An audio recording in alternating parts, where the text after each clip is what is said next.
Child's face is usually devoid of prominent bone structures.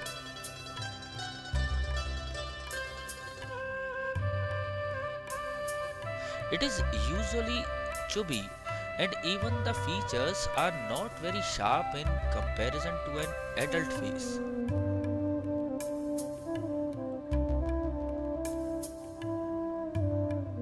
The first step while drawing a child model is to draw slightly round face and then draw facial features over it.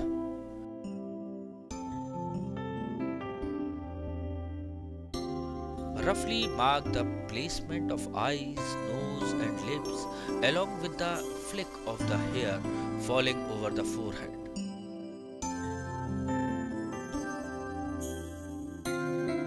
The pressure on the pencil lead can help in bringing out softer or harder impression of the face.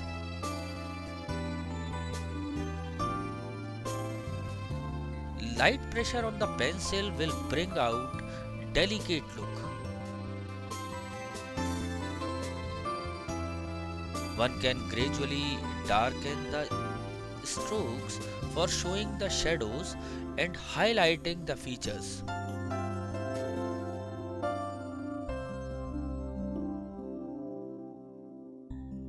The drawing till now is devoid of much detail, yet the softness can tell one that it is a child's portrait which is being drawn.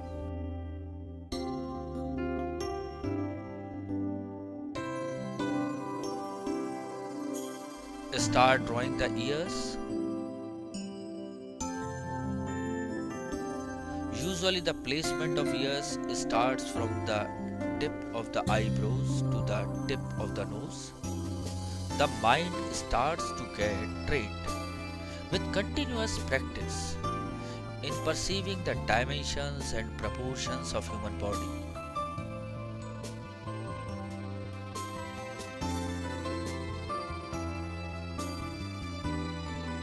One knows what stroke would highlight the drawing and what can spoil it.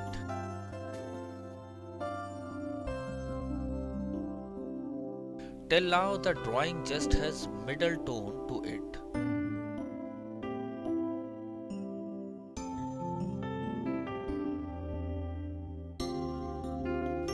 The darkness of the pupil of the eye will create another depth to it.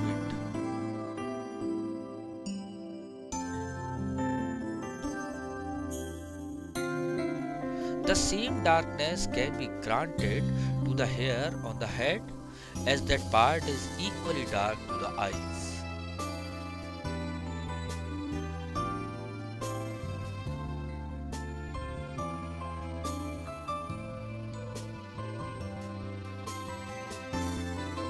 The step-by-step progress of the drawing and with patience makes an artist explore more depth of the object.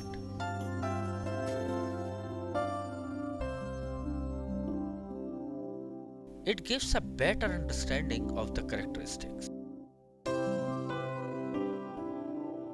Soft lighting works best for the portraits of children.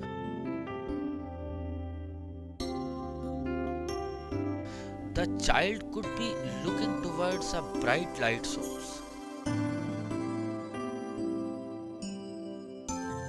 This sort of light source will illuminate the child's face and create an introspective facial expression.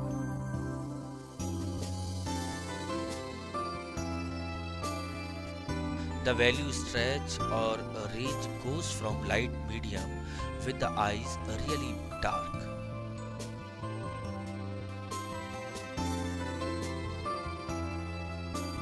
Suffice it to say that younger the child is, the smaller the face in relation to the skull.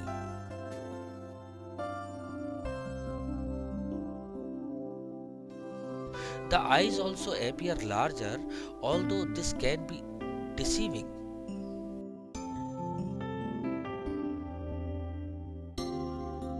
A child's nose can be a nightmare to draw.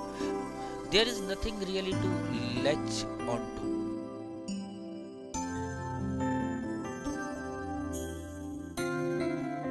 And the mouth is extremely delicate and sensitive. Not to mention its constant motion if you draw from life.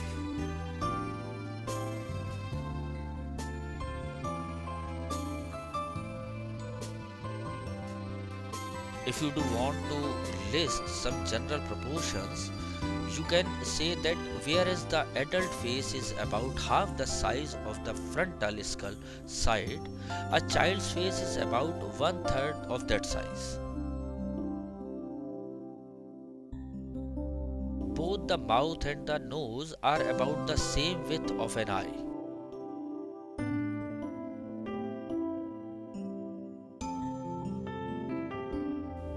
Again, we must emphasize that these proportions are only a general rule and individual face proportions can be different.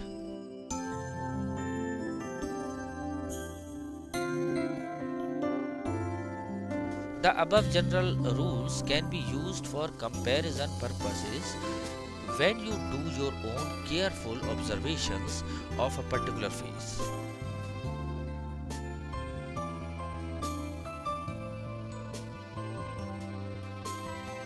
Tonal variation in the hair is making it look soft and silky and enhancing the childhood.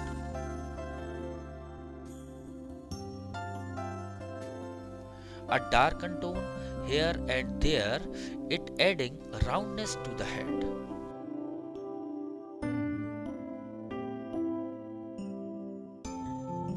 Start adding soft shading to forehead, depicting the shadow of the hair, adorning the forehead, the area around the upper lips and cheeks.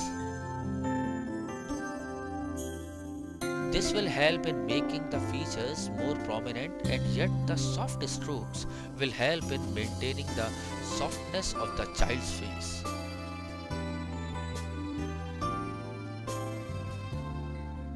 The features have been captured till now just by shading and no defined lines, and this blur of contours is creating delicacy.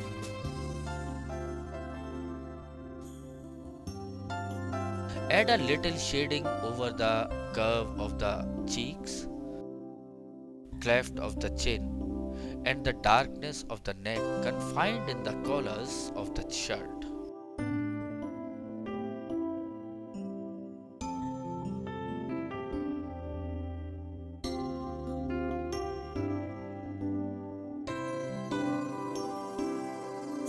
This shading has started giving a finished look to the face of the child.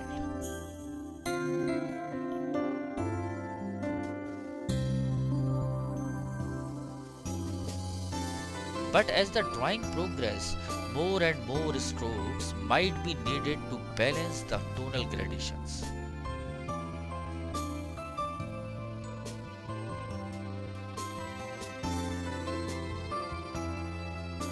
Next step is to observe the shoulders, collar and folds of the shirt and the placement of the arms.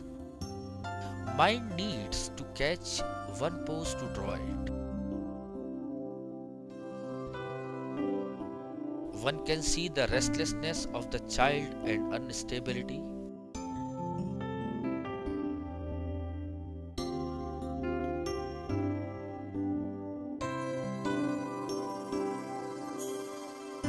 Catching the pose in this movement is very difficult for an amateur artist.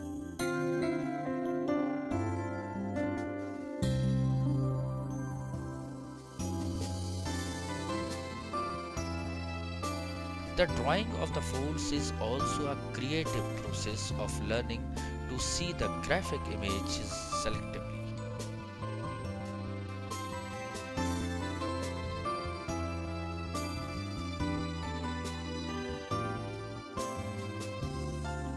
One can selectively choose the ones which reflects the pose of the model in which he is sitting and emit the unwanted folds.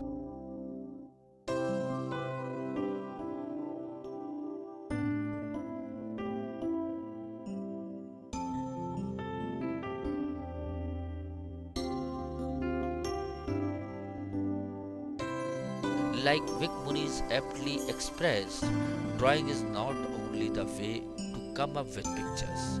Drawing is a way to educate your eye to understand visual information, organizing it into a more hierarchical way, a more economical way. When you see something, if you draw often and frequently, you examine a room very differently.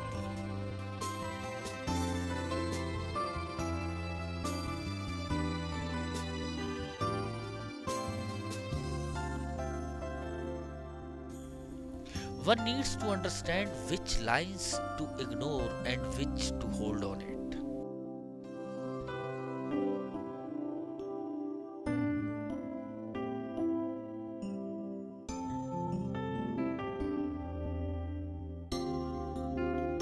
Start darkening the folds of the shirt and the armhole.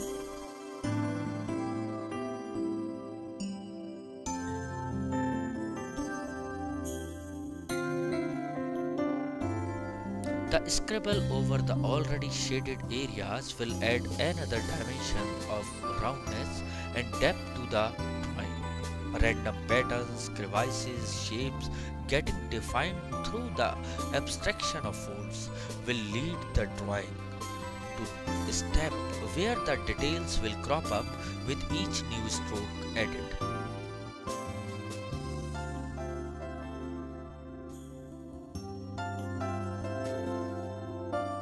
Draw the curve of the hip and then the roundness of the knee.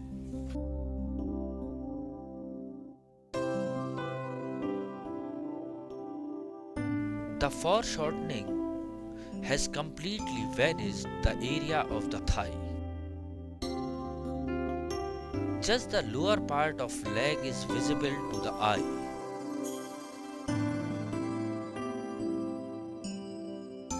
Draw the shape of the leg and lightly shade on half side.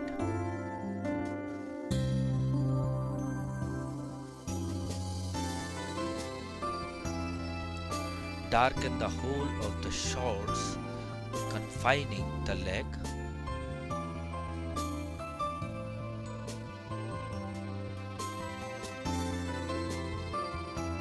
It will help in enhancing the leg more by moving it visually to the forefront.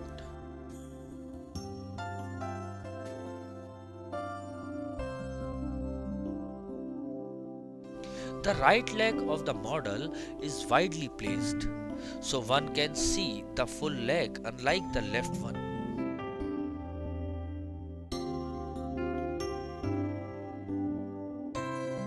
There needs to be spontaneity in pencil strokes, otherwise the lines look very deliberate and might hinder the optical flow.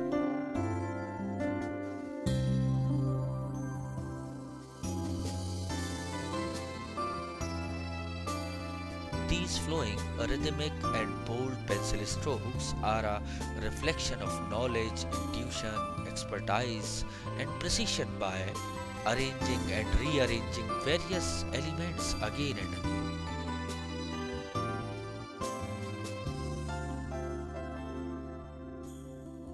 In his desire to integrate his work, the artist uses whatever seems to him effective for his purpose.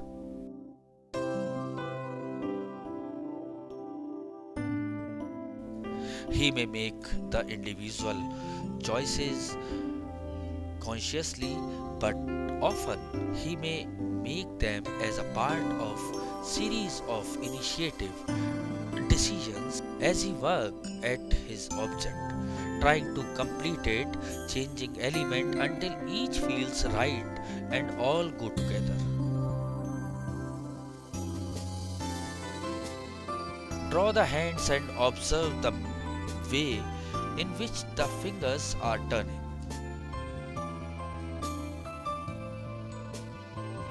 Devoid of much detail, even a few lines can give the impression of the posture and the placement.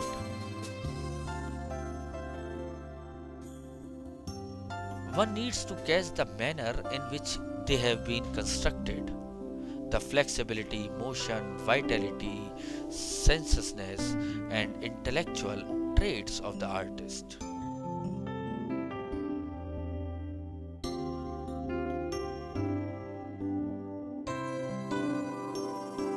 Scribble over the shots of the childs will prepare a base for further building up of folds over it.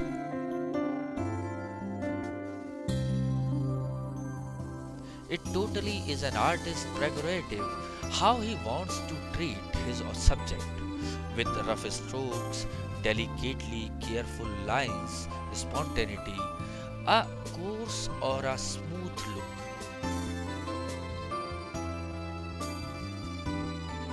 He can bring various elements together to form a unified whole.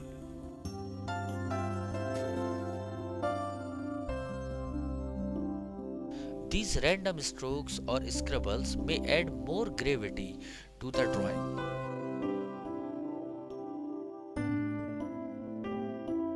A few areas might need to be darkened to achieve a balance of the tone.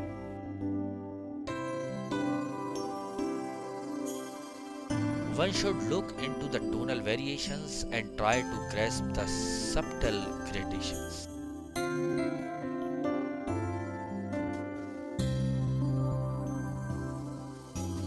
Tonal drawing is simply a balancing act between the elements of light and shade.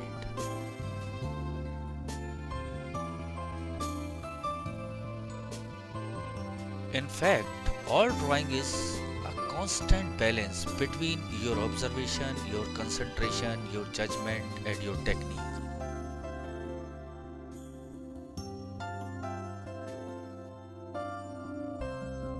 These doodlings and scumbling will build a relationship and add meaning to interrelated spaces.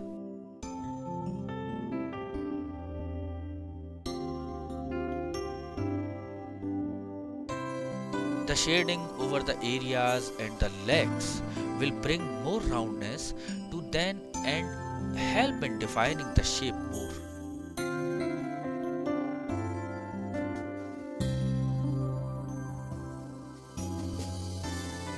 Once one starts giving outline to the form, these prevailing scribbles act as a shadow in a drawing, over which all the parts of the drawing will get a concentrate shape.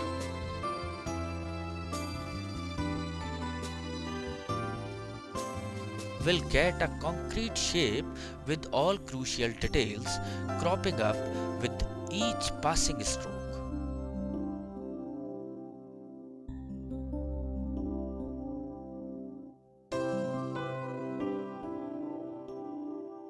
Like John Berger says, drawing is a way of coming upon the connection between things, just like metaphor in poetry reconnects what has become separated.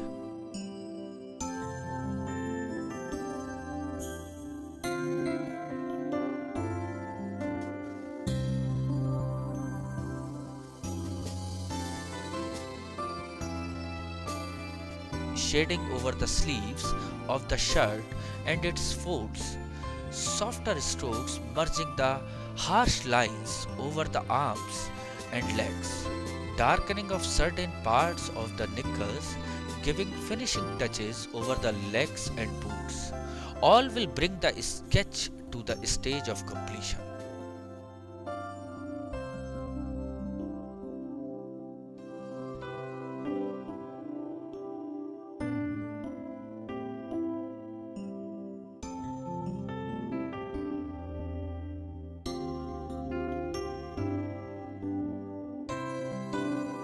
Only an artist's mind can guess the need of more strokes.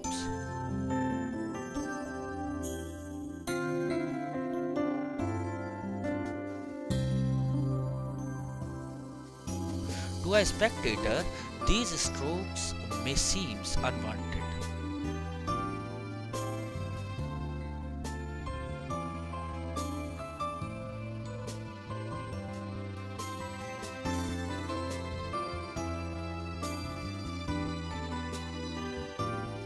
The artist only has to open up to free flowing interactions between the many forces and forms of life in order to recreate his experiences in as many ways as he feels compelled to.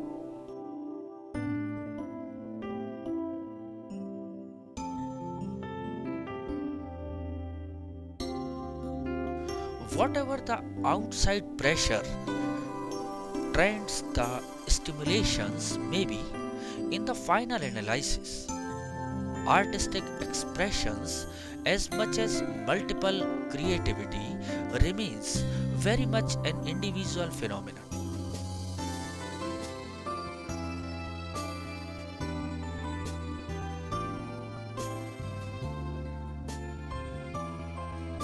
The preference for or preponderance of expression in one, two, or more art form is sometimes the result of environmental influences in early youth, but it is mainly a matter of temperament of the philosophy and dynamic temperament and chance events in later life.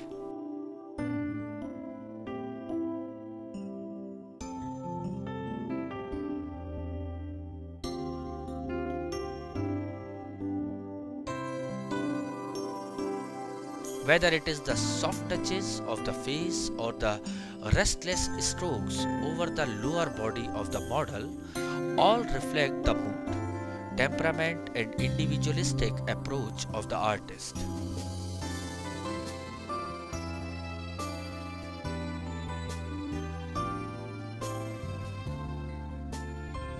The scribbles over the base on which the child is sitting and the background will give a playful character to the otherwise meticulously made drawing and bring it to completion.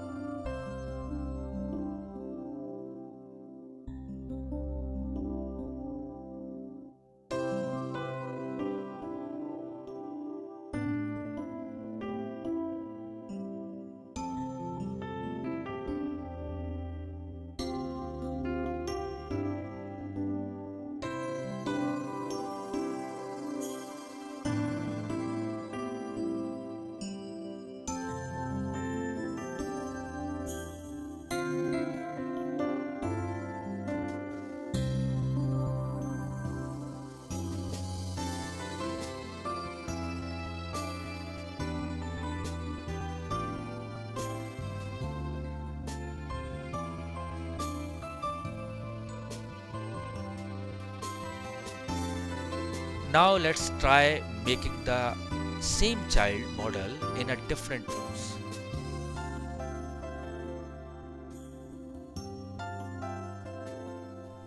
One can either create clarity and precision of the form or can bring out the drawing in spontaneous lines.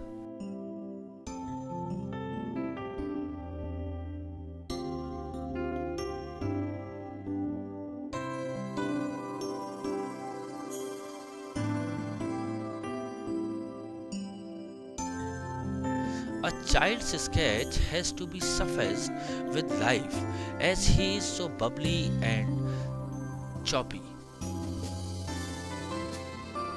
His restless character has to reflect somewhere in lines, or an artist's mind needs to catch his image in one pose to draw intuitively and yet maintain the character.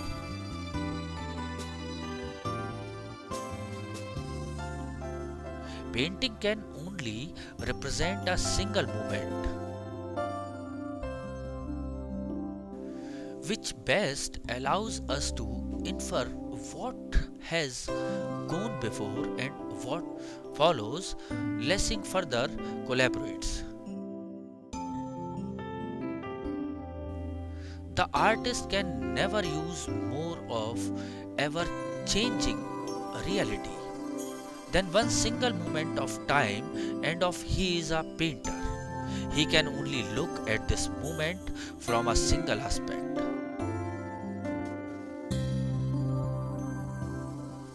Thus, the artist was driven in the interest truth to concentrate more and more on the task of giving.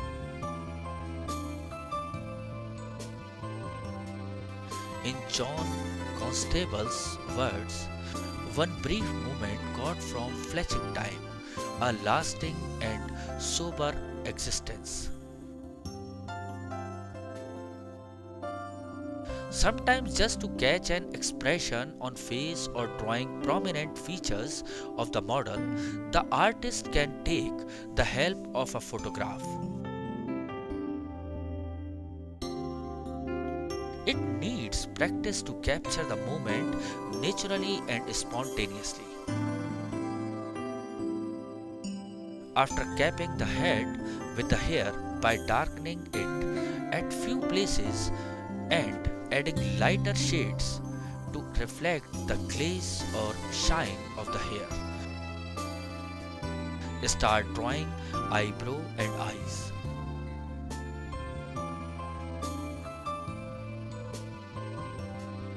The soft dealing over the eyes with just dark pupils will help in bringing out innocent look of the child.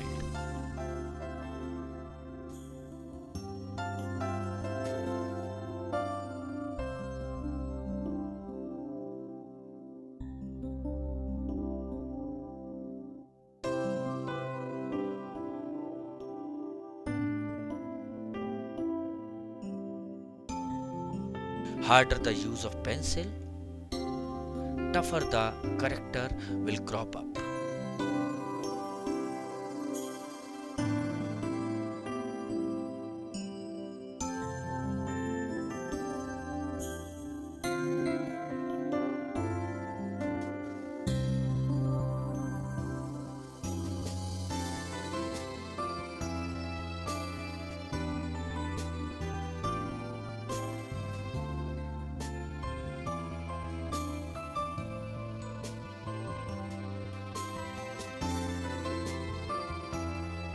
As observed in the previous sketch, a child's nose doesn't have any solid bone structure like an adult.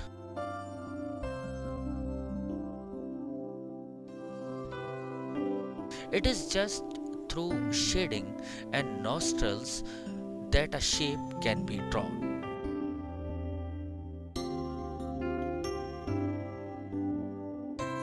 As simply drawn a shape of upper lip and add a little shade under the lower lip.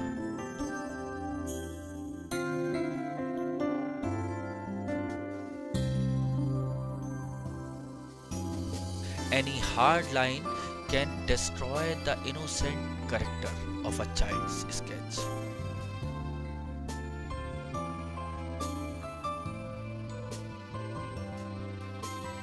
A child's chubby cheeks, devoid of any pointed cheekbone, is another feature which needs to be observed. With soft pencil strokes, only add a little gradation of tone here and there over the cheeks.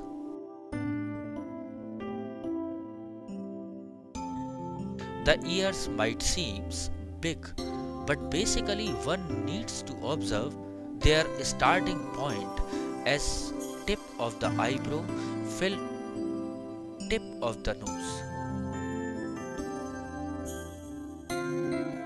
Slight shading in the asymmetrical shape of the ear grooves will make it look finished.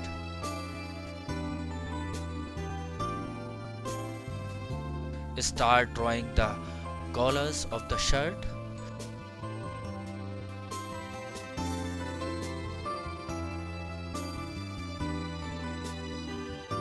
It will help in defining the areas of the neck.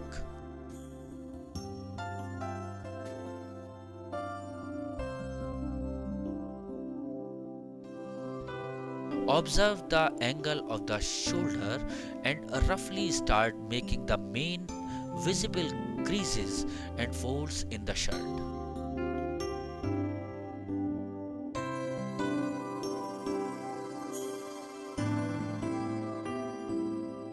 As the child is sitting slightly stooped, the folds of the cloth around the stomach will be more.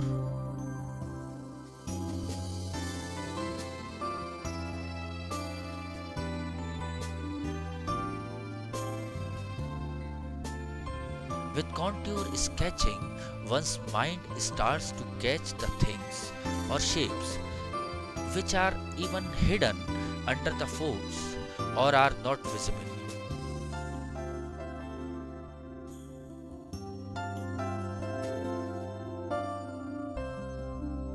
Like Vincent van Gogh said, as practice makes perfect, I cannot but make progress. Each drawing one makes, each study one paints is a step forward.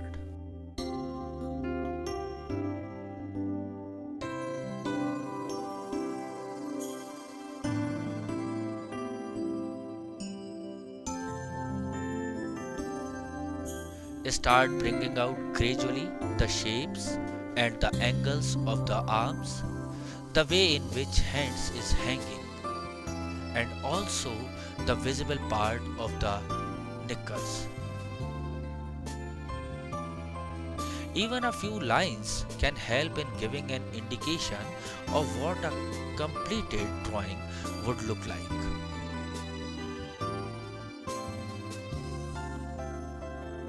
The minimal approach helps in bringing out a very apt expression by bringing a solid foundation.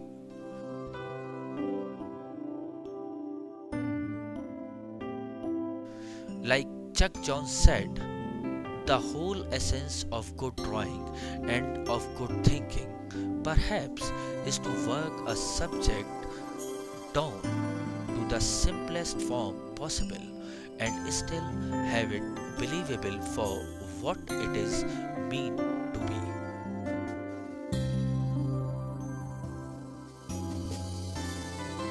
The left knee directly facing the front view will foreshorten the thigh, which will totally become invisible. One will just be seeing the frontal view of the lower leg. The right leg of the model is slightly open and placed in a tilt where the artist can see the thigh as well as twist of the foot. Due to the twisted foot, the lower sole of the sandal will be visible. Roughly start scribbling over the clothes. This scribble will become a base for giving depth to the darker areas. To a layman, it might appear as useless lines which are spoiling the sketch. But only can artist's mind knows what he is going to bring up from the self-created chaos.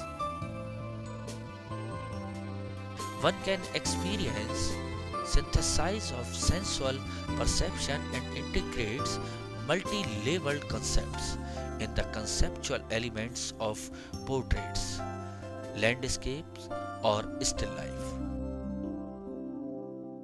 It uplifts, distracts from petty details, and activises the spectator's intellectual, emotional, and volitional complex. The representation and style might vary from one artist to another. In this drawing, two styles have been used. The first style consisted of adding details of the drawing side by side, like the darkening of the face. The second style is like the one used over the drawing of the body. After drawing the primary sketch or the outline of the pose, the artist can start working meticulously over it and take out the intricate details.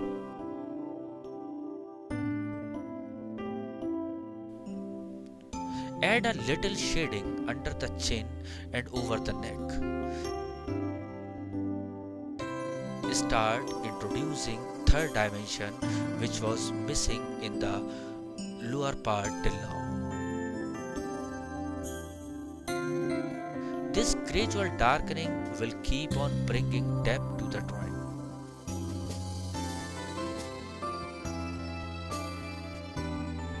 A few lines over the folds of the shirt and collar is another step forward in observation of shadows.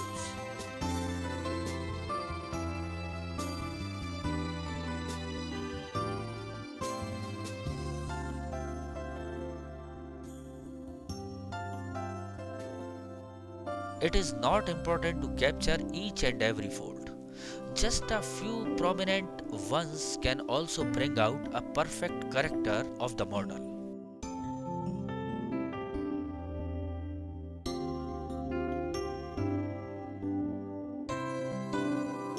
Every new line will become a new element introduced in the drawing.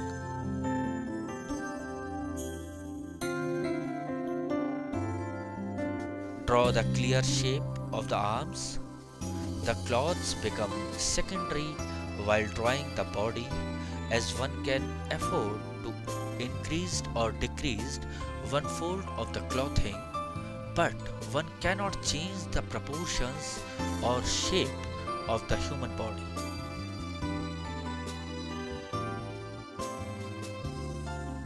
One needs to catch the posture where one arm is resting over the knee, while the other hand is placed over the thigh. It is rightly said, an artistic image is a synthesis of objective and subjective.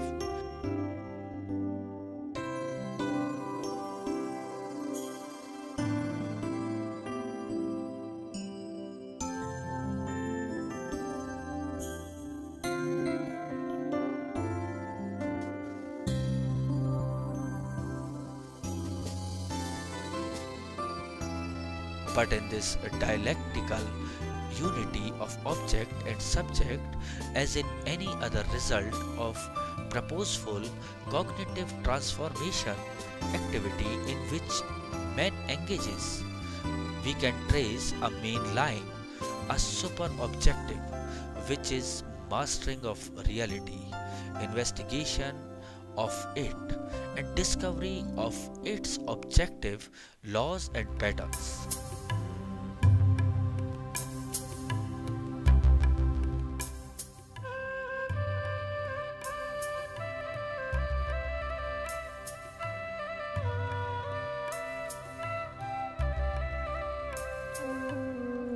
Small dots over the ears, line of darkness under the sleeves, a little shading over the calf of the left leg, more tonal variations in the knickers by defining the folds boldly, all will bring the drawing to completion.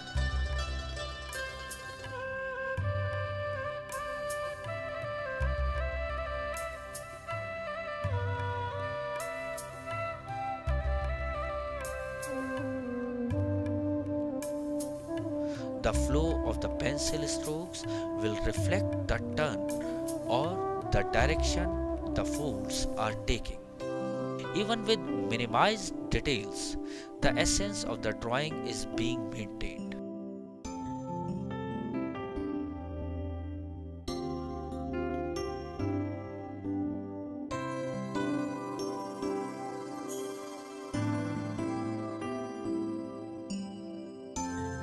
Being too meticulous can break the visual flow and the drawing will lose its rhythmic charm.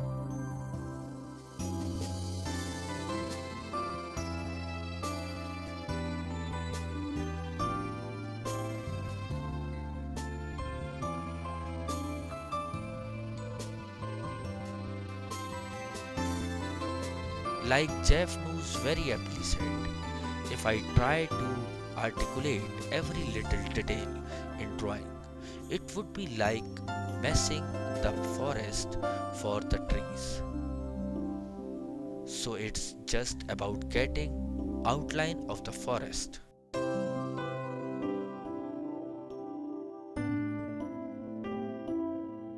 Time to add final touches to the hands after the completion of the shading over the cloths.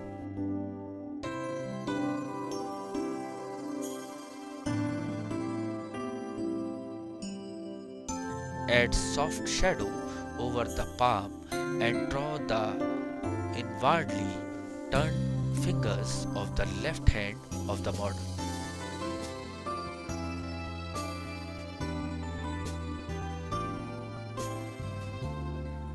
In the right hand, the fingers are more prominent than the palm as it is getting foreshortened due to the placement in a particular way.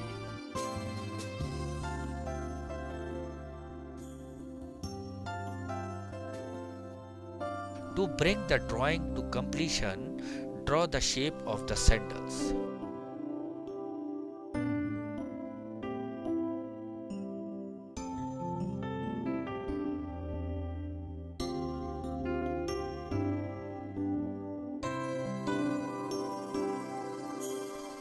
The crisscross pattern on the right foot of the child will automatically reflect the sole of the footwear, and a few darkened buckles over the straps will represent the top of the sandal holding the left foot.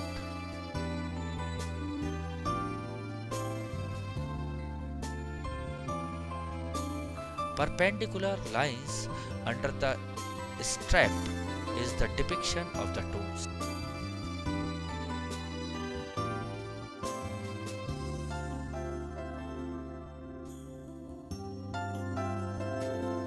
The form of the model is fully complete now with all the necessary details.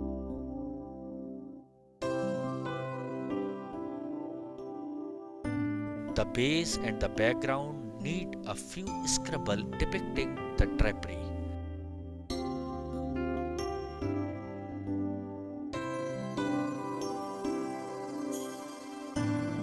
The vertical and horizontal lines are adding grandeur to the drawing. Here too, the direction of the strokes reflect the side to which the fold of the drapery is turning.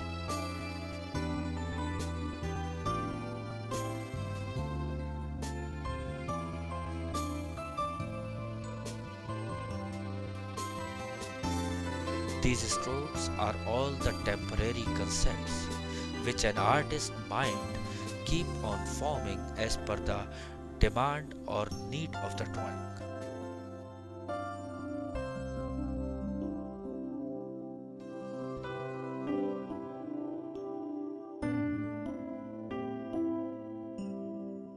Ernest Kirchner rightly said, "It seems as tough.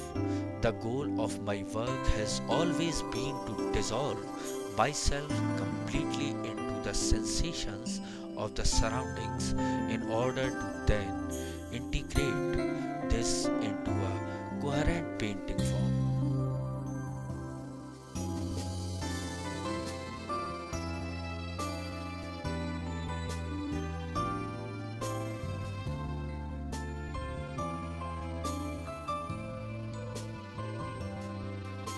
One can see that there is no restraint in the lines of the background.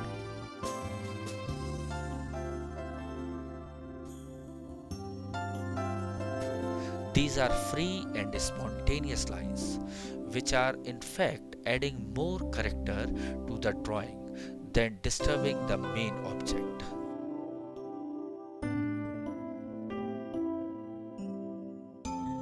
These rhythmically flowing strokes are supporting the placement of the model and contributing gravity to it.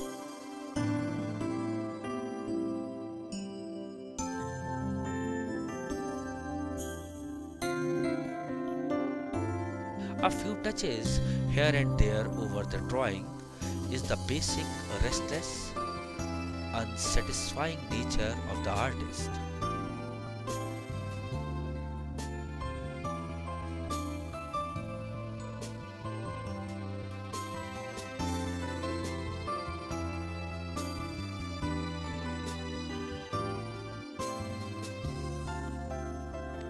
An artist might be momentarily satisfied with his work,